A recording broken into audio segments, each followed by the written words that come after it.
Shosho guys, welcome back to Speaker Now. I'm still your boy Taylor DJ. So today, siphethe album ye-hip hop yayise-Eastern Cape. Le album ibiphume last year, kophela unyaka, iphume ngomhla ka-29 August. But-ke Speaker Now zesathola ithuba kahle lokuyilalela I think ngo-December because ibiphume early and bekudala kukhulunywa ngayo lokuthiwa uGqakga uzokhipha i-album, but i-album iphumile and inama-tracks amaningi because I think maybe i-process yokuyenza imthathe like almost close to 3 years because beleke khuluma ngama-interviews amaningi ade ngileke ngiweza eradweni laphana kuma-interview afana ku-UCR beke ngayizo interview yakhe last year and belothi no i-album ezodrop i-album and abantu abaningi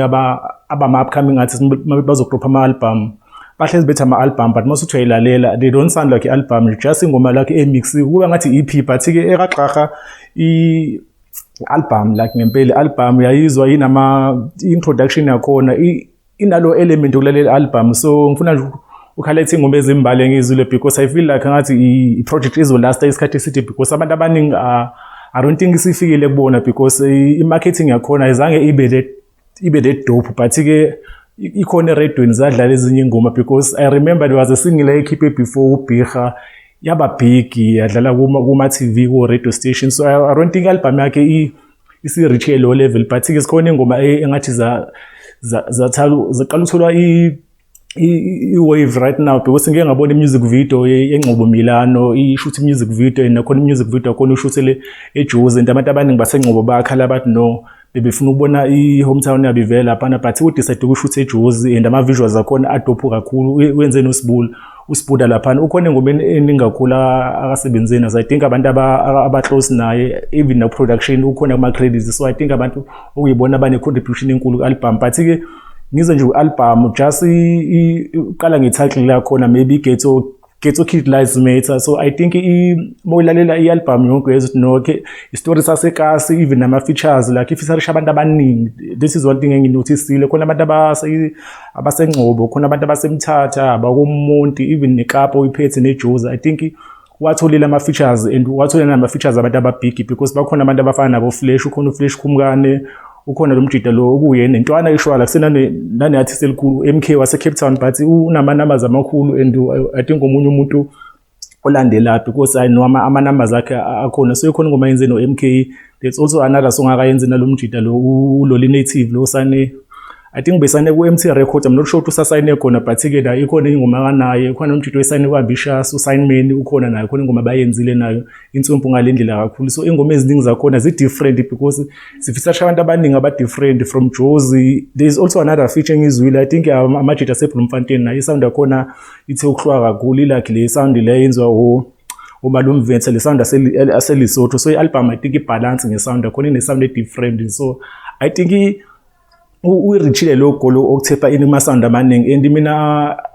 first time I heard about uGqakga there was enye into engangi-interview yakhona paqumbu yaseNtabaskoko yathi no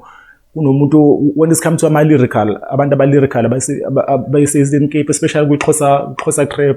not even Xhosa rap wathi no uGqakga I think uyalida and then ngamlalela ngeuza uBikga I think umjida nempela una something special so when it comes to storytelling I think omunye umuntu olidayo like storytelling album yakhe ingoma eningi zinalo message nje strong story especially the first song le kuyona akabize ngayo album le Ghetto Kids I think leyo ke i-storyline sakhona i-story sakho sizwa sonke nje makwaleya leyo track uzokhiya umjida waseNgcobo ukhulele phi uzumenshina negama le-Oledi osisi bakhe like omalume bakhe like yabona umuntu I think uneciko I think unombongi nyana phakathi yabo uyamuza ukuthi no I think ngathi upoetic ngalendlela and ugude kakhulu ngesikhathi ubhala lamagama lawo esiXhosa lesi deep I think iyona into special ngayo but ke into engithande kakhulu kuzingoma efana nabo oNgcobo Milano because mina I'm a fan of i-trap music so iXhosa trap iyona engiyifilayo so mangize uGqakga irapper kule ngoma efana neNgcobo Milano ephinde ezorapper kwingoma efana neGhetto Kids kuyamkhombisa ukuthi no I think uyakwazi ukuswitcha kuzona zonke izinto so I think abantu abaningi uyabahlula even laba abakuXhosa trap abenza wona kuphela because abakwazi ukuthepha ini kwamanye ama-sound so I think uspecial but ngizomenshina khona enye ingoma akayenzela lo mjida wase-Cape Town El Nino yalo uyimember ye-Grimscap le iqembu leli popular lase-Cape Town nje lekudala duma so khona i-feature bayenzile laphana umntanami, there's another dope song engizwile ku-album. Ngithanda nje indlela ka-rapper ngayo lapha no-El Nino, i-different indlela esijwayele ukumuzwa ngayo laphana me-rapper laphana egroupini. Ngizwe kuthiwa nakasesi-member ye-group, but-ke asikho lapho. Ikhona enye ingoma ethi ngimentionile no-Flash, there's another song, I think ngolunye usuku igama layo leyo ngoma kwi-hook laphana nomunye umjito obizwa ngo-Phonetic SA. I'm not sure ukuthi wakuphi, but uthembu kakhulu, and i-verse la Flash laphana, I think every feature eno-Flash laphana uhleze lenda. I think uFlash nje mina he's one of my favorites like Eastern Cape. I think like when it's come to storytelling, like message, like ikhuthaza and stuff, I think nje uFlash uyangishayela. So enye ingoma then buyile ngoma eno-MK ke lethi ethi mshayeli laphana, mshayeli ngazi usekhathe lempilo yaseKapa ufuna ukubuyela ekhaya. So I think abantu abaningi abahlala kude nasemakhaya bazorelate kuleyo ngoma because i-melodic, i-deep, and I think yona ene-chance ukuthi mhlawumbe engafika nase-radioini like i-playlist because inalo ma-melodic like I think nje le is the one. Even nakona ama-verses akhona I wish angathi ngaba long because khona i-verse lesithathu laphana I think elakhe lo MK laphana. So i-verse lakhona indlela elimnandi ngayo ngathi ingoma ngaphindi extend lapho. So I think lo ngoma yenye ke ngoba ebig, even ngama numbers yaperforma because ngibonile I think close to 20k. So yaperforma because ayina music video. Hopefully enye ngoma bazoshootha music video because sikhona already music video ye-video 1 le Ingcobo Trap, and Ingcobo Trap i-trap. So abantu abaningi abangamazi uGqagqa bazocabanga ukuthi mhlawumbe uyi-artist le-trap, kanti leya ngoma ingamveza iside lakhe uma bengarekhoda mhlawumbe ingoma le eGhetto Kids or something, ingoma lefana ethi mshayeli. So enye ingoma nayo leyo eshayinayo. There's also another song le banomsindo inoSimon lo iSinanda Ambitious. Lo mjida loyo omunye umuntu special ke loyo, isound yakhe i-different ngale ndlela. So naleyo ngoma nje moyilalela ayifani nengoma ezinye because nalowo mjida ke leyo. So nayo enye ingoma leyo emnandi ngale ndlela. There's one song la akakhuthaza khona amajita, bala khona ngama-issues aselokishini, ukhuluma nje ngento eningi, ithi it's all right laphana, ayina feature ke leyo. So uGqagqa abantu abangamazi I think leyo bela abangafike bemlalele khona bebona istyle sakhe silapho because ugude kakhulu when it comes to storytelling. So I think leyo ngoma ke yona emdescribe kahle kumbona ukuthi yini akayenza mesefikile lapha ne stage. Angazi ngibone performer but when it comes to performer lapho ku music I think ingoma ke leyo reflection yakhe leyo. There's also another song engiyithandile, shwale ngoma ithini, Xhantiza or something, but igama lesixhosa lapho actually I'm not even sure of meaning waleli gama, but there's a song unique like ingoma yama-cypher ke le abantu abama-rapper la le rap lana le boom back le bounce leyo. So enye ingoma ke especially ke le different nje and iveza kakhulu iside lakhe, and inenye feature omunye umjida la angimazi ukuthi wakuphi la, but I think wase Cape Town ngeke ngambona kuyingoma lezi zino MK. Omunye ko feature leyo ngoma le Xhantiza noma ibanda, hope ngipronounce right. Leyo ngoma I think ikhuthaza kakhulu because it's I know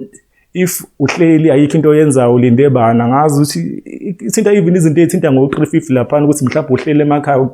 ubheka ukuthi mhlawumbe i-350 icacele wena kuphela like enye nje ngoma nje deep interesting indlela ebhalwe ngayo nendlela nje sound ngayo like i-hip hop le hardcore. So I think abantu abaningi abama-fans i-hip hop le yangempela bazoyithanda, especially abantu abama-fans kaGqagqa because bahlezi bemrate when it comes to ama-lyrics akhona le Mzansi. So leyo ngoma ke le I think ingoma yabo la abamfilayo bazoyithanda kakhulu. Ikhona enye ingoma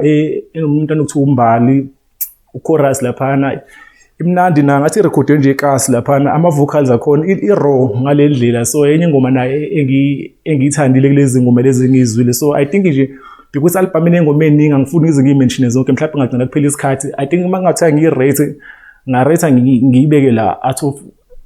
9 out of 10 because i-production yakhona ihlangene kakhulu, especially when it comes to ama-hooks like abantu abafeaturing kuma-hooks like uyayezwa ukuthi deep kakhulu, and ingoma eningi azikho khona le style se-trap siphinde singicasule kamina. Abantu be-trap vele benza ingoma emnandi but thothi ingoma u2 minutes 20 second 3 minutes 20 benza ingoma emfishane. So into enginotice ilento yengoma eningi zaGqagqa album yakhe zinde ingoma ezinye zo 6 minutes, ezinye zo